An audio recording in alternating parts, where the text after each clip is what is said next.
ஆன்மீக ஜோதிட அன்பர்களுக்கு வணக்கம் கூறும் உங்கள் அன்பன் அஸ்ட்ரோ சிவகுமார். இன்னைக்கு மாட்டுப் பொங்கல் சார். அதனால இந்த மாட்டுப் பொங்கலுடைய பதிவை நம்ம இப்போ பார்க்குறோம். மாட்டுப் பொங்கல்னா என்ன, மாட்டுப் பொங்கல்ல எவ்வாறு கொண்டாடுறது, மாட்டுப் பொங்கல்ல முன்னோர்கள் வழிபாடு செய்யலாமா, அப்படி வழிபாடு சைவம் செய்யணுமா அசைவம் செய்யணுமா, என்ன செஞ்சா நல்லது என்றதை பற்றிலாம் இந்த பதிவில் நம்ம இப்போ பார்க்குறோங்க. தயவு செய்து இதை ஸ்கிப் பண்ணாம முழுமையா பார்க்கவும். மாட்டுப்பொங்கல் உழவர் திருநாள்ல முக்கியமான விஷயங்க. ஏன்னா உழவனுக்கு முக்கியமானது சூரிய ஒளிங்க.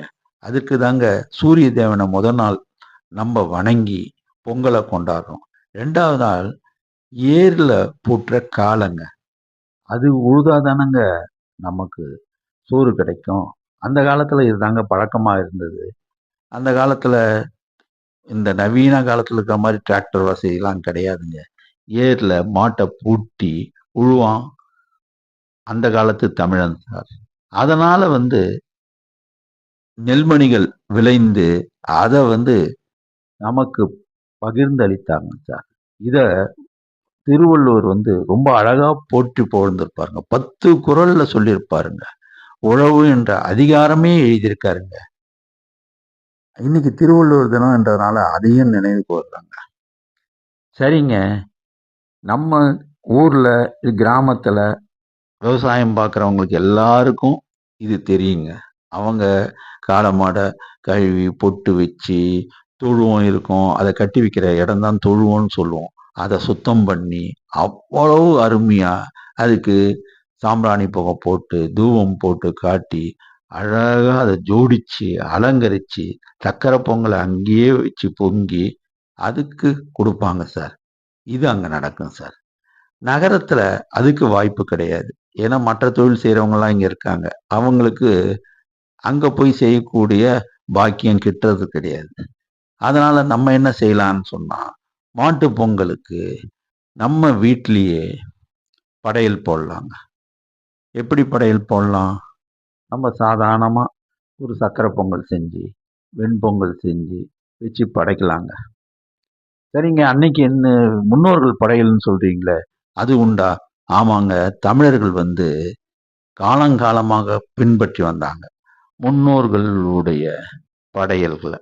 அதாவது தாத்தா பாட்டிக்கு முந்தினவங்க இவங்கெல்லாம் நினைவு கூறும் நாளா அதை வச்சிருந்தாங்க.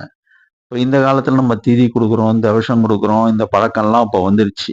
அந்த காலத்துல அந்த பழக்கம் ரொம்ப கொஞ்சம் கம்மியா இருந்தது. அதனால ஒரே நாள் இந்த மாட்டு பொங்கல் அன்னைக்கு எல்லாரும் குடும்பத்தாரெல்லாம் ஒண்ணா இருப்பாங்க. அது அன்னைக்கு எல்லாரும் சேர்ந்து அந்த குடும்பத்துல யார் இறந்தாங்களோ, வயசானவங்க யார் இறந்தாங்களோ அவங்கள நினைவு கூறுற வகையில வேட்டி சேலை இதெல்லாம் வச்சு 3 வாழை இலை வச்சு அழகா பூஜை ரூம்லயே வச்சு, அதாவது சக்கரை பொங்கல் வெண்பொங்கல், ரெண்டாவது நம்ம முன்னோர்கள் வயசானவங்க நம்ம வழி வழியா தெரிஞ்சிருக்கோம். அவங்க என்ன சாப்பிட்டாங்கன்ற நம்ம தாத்தா பாட்டி சொல்லியிருப்பாங்க. அடுத்து அப்பா அம்மாவுக்கு தெரிஞ்சிருக்கும்.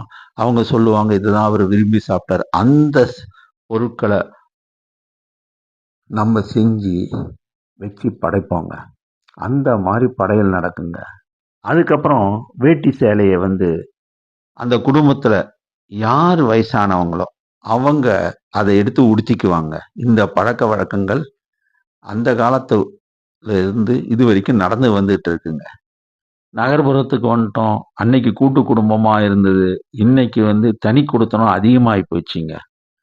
அப்போ என்ன பண்றதுங்கன்னு கேக்குறீங்களா? நீங்களும் செய்யலாங்க. உங்க வீட்டுல நீங்க ஒரு வாழை இலையை போட்டு சக்கரை பொங்கல் செஞ்சு அவங்களுக்கு விருப்பமான உணவுப் பொருட்களை சமைச்சு வச்சு ஒரு வேட்டி சேலை வச்சு படைச்சிட்டு அதை யாருக்கிட்ட கொடுக்கறது? கொடுத்ததுக்கு ஆள் இல்லைன்னு சொன்னா ஏழை எளியோர் வயசான ஏழைங்க, அவங்களுக்கு ஆதரவற்று இருப்பாங்க சில பேர், அவங்களுக்கு கொண்டு போய் கொடுங்க.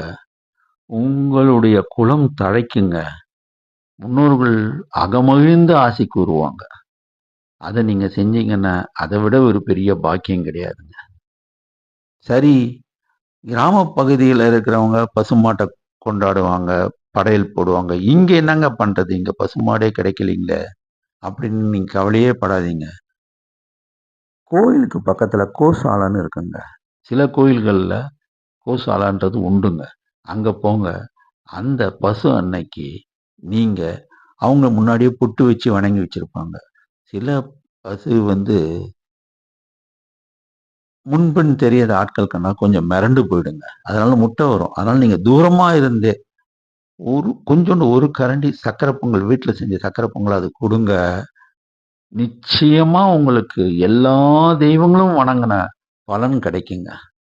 அது மிக சிறந்த படையலுங்க. அதுவும் இன்னைக்கு நாள்ல நீங்க அத செஞ்சீங்கன்னா, உங்களுக்கு கிரகங்கள் சூழ்நிலை சரியில்லாட்டி போனா கூட, முன்னோர்களுடைய ஆசினால எல்லா சம்பத்தும், அதாவது செல்வம் சேரும், குலம் தழைக்கும், எல்லாமே கைகூடுங்க. கல்யாணம் ஆகாத இளைஞர்களுக்கு கல்யாணம் ஆகும், கல்யாணம் ஆகாத கன்னி பெண்களுக்கு கல்யாணம் ஆகும், வேலை இல்லாத இளைஞர்களுக்கு வேலை வாய்ப்பு கிடைக்கும். ஆகையால இன்னைக்கு இந்த கோபூஜை என்னக்கூடிய பூஜைகளும் வசதி இருக்கவங்க பூஜையே பண்ணலாம். என்கிட்ட வசதியே இல்லாதவங்க அவங்க சக்கரை பொங்கல் வீட்டுல செஞ்சு பழங்களை செஞ்சு அதை தூரமா நின்று கூட நீங்க கொடுத்து அந்த கோமாதாவுடைய ஆசையை நீங்க பெறலாங்க. அதை பெற்றாவே நமக்கு எல்லா வகையிலும் நன்மைகள் கூடுங்க. இந்த நாளை நம்ம மறக்காம உபயோகப்படுத்திக்கிட்டு நம்மளுடைய குடும்பம் தழைத்தோங்க நம்ம பாடுபடுவோங்க.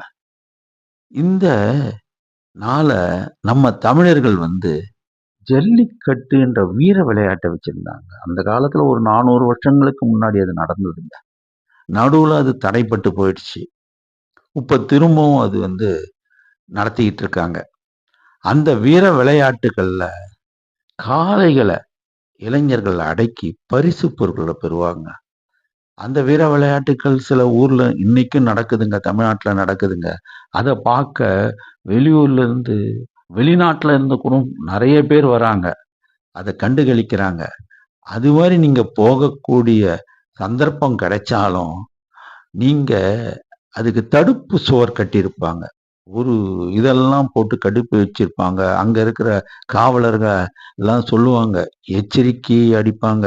அந்த அந்த தடுப்பு சுவரை தாண்டி போகாதீங்கன்னு சொல்லுவாங்க. அது மாதிரி தாண்டி போகாம ஜாக்கிரதையா தூரமா இருந்து கூட அந்த வீர விளையாட்டை நீங்க ரசிங்க. இந்த நாளை சிறப்பா கொண்டாடுங்க. சாமி கும்பிடுங்க, பூஜை கொண்டாடுங்க, வீர விளையாட்டுக்கு நடக்கிற இடத்துக்கு போங்க. அந்த வீர விளையாட்டையும் தூரமா நின்று ரசிங்க. பத்திரமா வந்து சேருங்க. இந்த திருநாள் வாழ்த்துக்களை உங்கள்கிட்ட சொல்லி விடைபெறுகிறேன். நன்றி, வணக்கம்.